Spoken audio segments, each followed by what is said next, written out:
नमस्कार, स्वागत है आपका अम्बाला दस्तक में। खबर ही नहीं, विचार भी।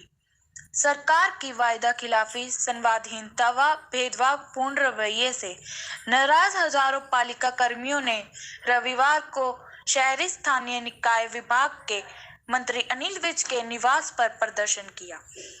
इस अवसर पर बोलते हुए नगरपालिका कर्मचारी संघ हरियाणा के प्रदेश अध्यक्ष नरेश कुमार शास्त्री ने ऐलान किया कि अगर सरकार ने 25 नवंबर तक मानी हुई मांगों को लागू नहीं किया तो विभाग के 42,000 कर्मचारी 26 नवंबर को हड़ताल करेंगे। प्रदर्शन के बाद प्रदर्शनकारी गृह मंत्री अनिल विज के निवास स्थान पर घेराव करने पहुंचे, जहां पुलिस के भारी दलबल ने उन्हें सड़क पर रोककर बातचीत करने को कहा और वहीं प्रदर्शनकारियों ने प्रधान नरेश कुमार शास्त्री ने कहा कि जब तक गृह मंत्री का कोई नुमाइंदा हमारे से बात करने नहीं आता, हम यहां पर अपना प्रदर्शन जारी रखेंगे। परंतु कुछ समय के बाद डीएसपी हेडक्वार्टर व तहसीलदार अम्बाला छावनी ने उनसे बातचीत कर 5 व्यक्तियों की टीम को गृह मंत्री के पीए से बात करने के लिए कहा, जहां उन्होंने गृह मंत्री के निवास स्थान कार्यालय में जाकर अपनी बात रखी और ज्ञापन सौंपा। उन्हें आश्वासन दिया गया कि जैसे ही हरियाणा के गृह मंत्री अनिल विज स्वस्थ होकर घर आएंगे, उनसे बातचीत करने के पश्चात ही आपको अगले आगामी कार्रवाई के लिए बता दिया जाएगा।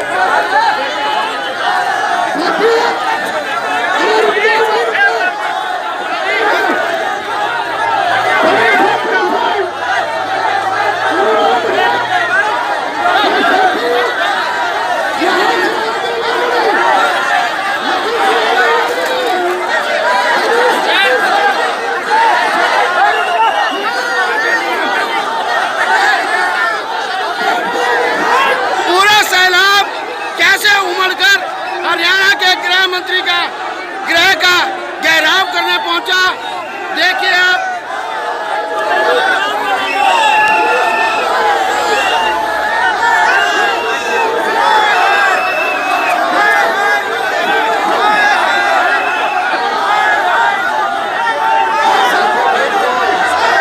और पुलिस प्रशासन इनको रोकने में कैसे कामयाब हो पाएगा कि नहीं।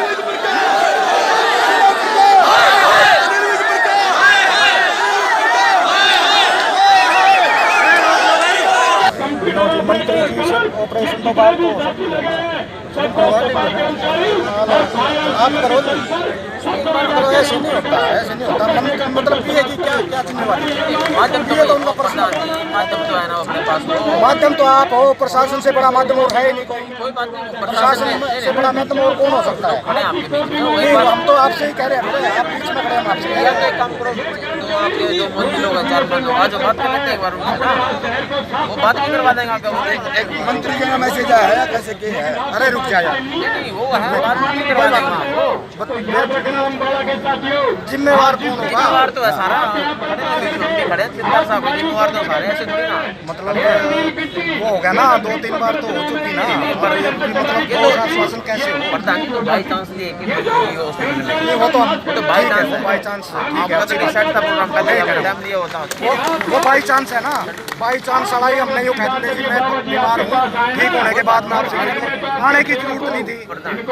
मैं कह रहा हूँ आने की ही जरूरत नहीं थी। लाखों रुपए खर्च कर कमाए तो अब भी ना मिले तो बताओ क्या करें? मतलब करें क्या? आप ये बताओ ना, हमारे सामने क्या हजारों कर्मचारी अनिल विज के आवास पर प्रदर्शन करने आए हैं। विज साहब ने हमसे 2 बार की बातचीत की है, 25 अप्रैल को, 17 अगस्त को। इन दोनों दौर की वार्ताओं में मंत्री साहब ने 50 लाख रुपए कोरोना से मौत होने पर कर्मचारी को विशेष आर्थिक सहायता राशि देने का वायदा किया था। 4,000 रुपया जोखिम भत्ता देने का वायदा किया था। पालिका परिषदों से सफाई कर्मचारी, सीवरमैन, तृतीय व चतुर्थ श्रेणी के कर्मचारियों सहित फायर के कर्मचारियों का ठेका समाप्त कर उनको विभाग के रोल पर करने और उनको समान वेतन देने का वायदा किया था। विज साहब ने हमारे को सभी कच्चे कर्मचारियों को पक्का करने का वायदा किया था।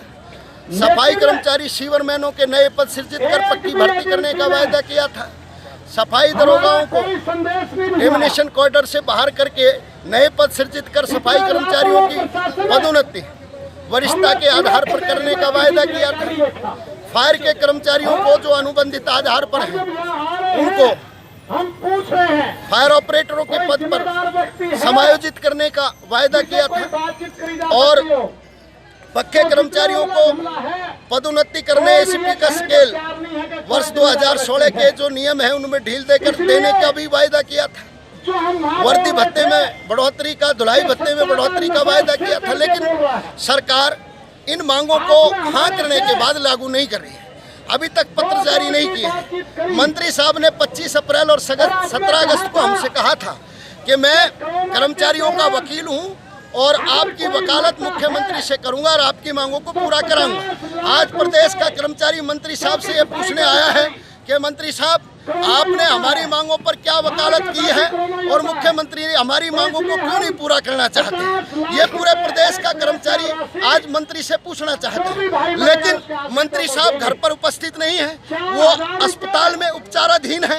लेकिन दुख का विषय ये है कि मंत्री जी को जब हॉस्पिटल में इलाज कराना था तो हमने नोटिस तो कई महीने पहले दे रखा था। उनको बातचीत हमसे करनी चाहिए थी, हमें बताना चाहिए था भाई मेरी मजबूरी है, मैं इलाज करा रहा हूँ और आपसे मैं ठीक होने के बाद बात करूंगा। तो प्रदेश का कर्मचारी यहाँ नहीं आता, लेकिन प्रदेश के कर्मचारी को ये बात नहीं बताई गई और आज यहाँ पर कोई भी मंत्री की तरफ से यहाँ पर उनका रिप्रेजेंटेटिव कोई उपस्थित नहीं है जो हमारे से बात कर सके। ये कर्मचारियों का धैर्य है कि वो उसके बाद भी शांतिपूर्ण तरीके से यहाँ पर अपनी मांगों को लेकर के प्रदर्शन कर रहे हैं, लेकिन सरकार पूरी तरीके से कर्मचारियों की मांगों के प्रति, जनता के सुरक्षा के प्रति पूरी तरीके से लापरवाह है।